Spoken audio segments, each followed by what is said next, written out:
recording a Smogon Tour final with TV-Rocka and Ian sogeking.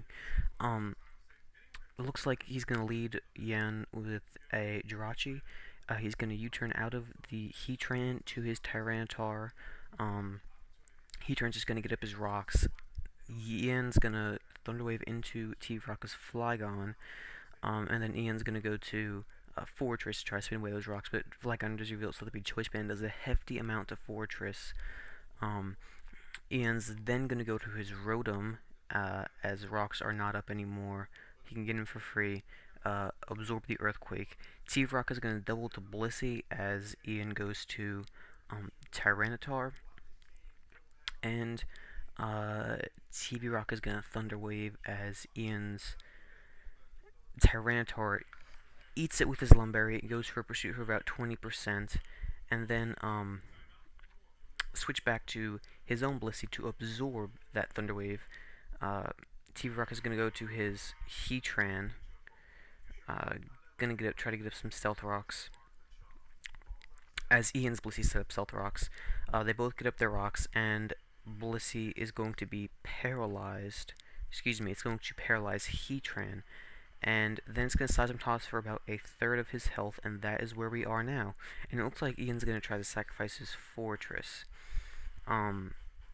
It took two hefty hits from Choice Band Flygon. And so it's probably going to be out of commission for most of this match. Also, sorry for the introduction, but as you may have seen in the chat, I told them to stop about 20 times, but they decided no. Fuck you, badass. You know, you don't need to record. It's nothing really.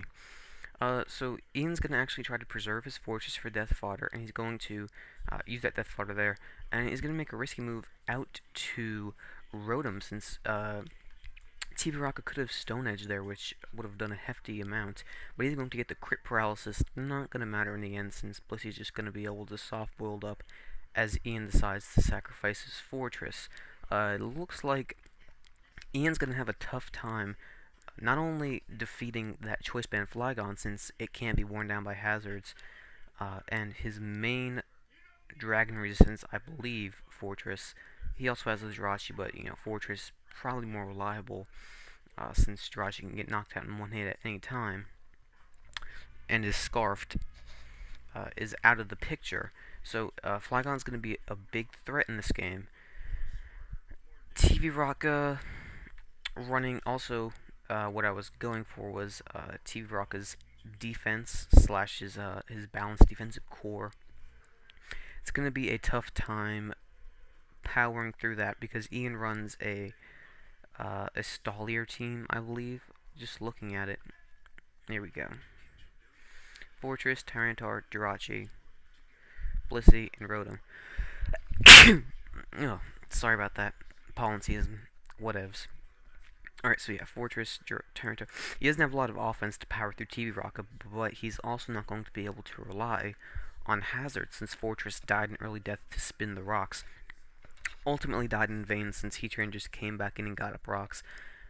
I don't think that was a very good trade, because he really needed to rely on the passive damage to prevent TV-Rocka from just spamming U-turn with his Jirachi and Flygon, along with putting the pressure on with Heatran onto any potential steel types, such as Ian's own Jirachi.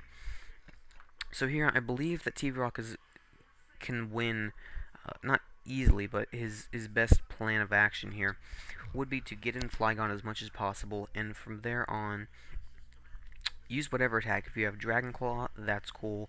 Earthquake, also cool. And then as we see here, U-turn is going to get you a good bit of momentum.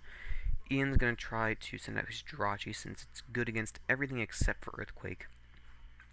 But he's going to get smacked for a third of his health by U-turn, and another fifth of his health by Jirachi's U-turn. But he is going to get the slow U-turn out for momentum.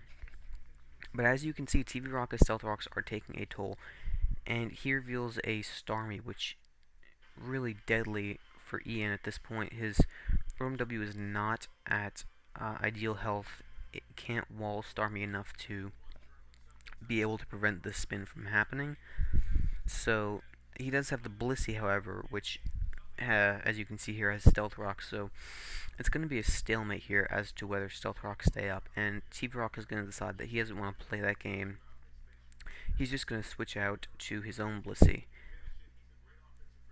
and go for the paralysis on Ian's. And Ian is going for the Thunderwave himself, but Flygon is going to easily absorb that. Flygon, a pretty good Blissey switching once or twice. You don't want to get worn down too much by repeated seismic tosses, but if you want to get it in for free, if you need to take advantage of that, definitely a good place to get it in.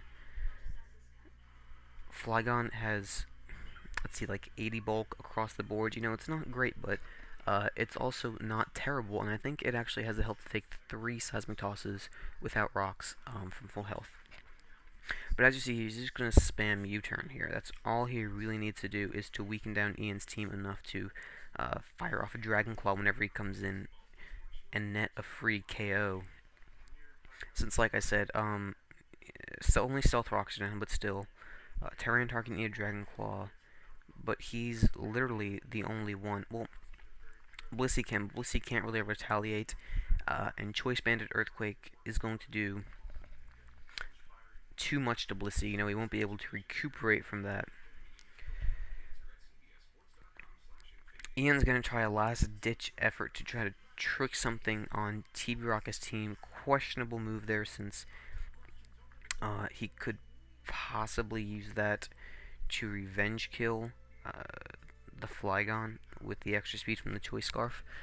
But yeah, TV-Rocka looks like he is holding a commanding advantage here. He might even go for the 6-0. Choice Band Flygon really ravaged Ian's team. As you see here, he's going to try to go for a little bit of, try to make a little bit of headway against that Blissey and wear it down via rocks plus sand. Not going to work though. He's going to get a critical hit on Heatran, which, if he gets another flinch here, it should be, yeah, and he's going to knock out the Heatran. But TV-Rocka has a Jirachi at 81% health. And honestly, he could flinch his way through Starmie, Blissey's knocked out, and Flygon. I mean, Ian could theoretically flinch his way through TV-Rocka's team. I mean, depending on his last, obviously, if it's a Scizor or something like that, you're not going to be able to go through it. But TV-Rocka should definitely watch out and keep that Jirachi healthy. If he risks it against, you know, Mixtar, and he gets himself Fire Blasted, that could be deadly for him. Because, as we know, Jirachi can get very, very lucky, and if it gets a decent amount of flinches strung together, you're going to be in a world of trouble. So he is going to bring in the Jirachi, and U-turn is either going to knock something out, or it's just going to give him a lot of momentum. It could knock Jirachi out feasibly if Ian decides that he doesn't want to do that. And,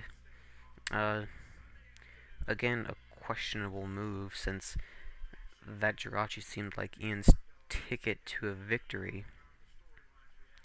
Oh yes, and also we have the problem of Flygon outspeeding literally everything on Ian's team. He could go for the Earthquake here, and he does, and that's going to pretty much sew up the game, since 2 Outrages will now knock out everything on Ian's team. Overall, a very commanding performance by TV-Rocka, and Ian brought just a completely destroyed by Flygon team. I mean, even Scarfgon, if you can't keep the rocks off the field, Scarfgon's going to have a field day with this team, between you turning out of Rotom and Gyarados, and just letting Stealth Rocks take their toll, along with the Sandstorm. Ian really didn't need to sacrifice his Fortress so early in the game. I feel like, as you see, he gets another KO here. I feel like that if he had not done that, maybe gone to Gyarados or Rotom earlier, he would have had a better shot, although TV-Rocka also had the Starmie, which could have been combated by Tyranitar Pursuit, so it would have been a much more evenly matched game if Fortress hadn't been knocked out so early. But yeah, that's what you get if there is a misprediction. Some poor plays by sogeking and some good capitalization by TV-Rocka.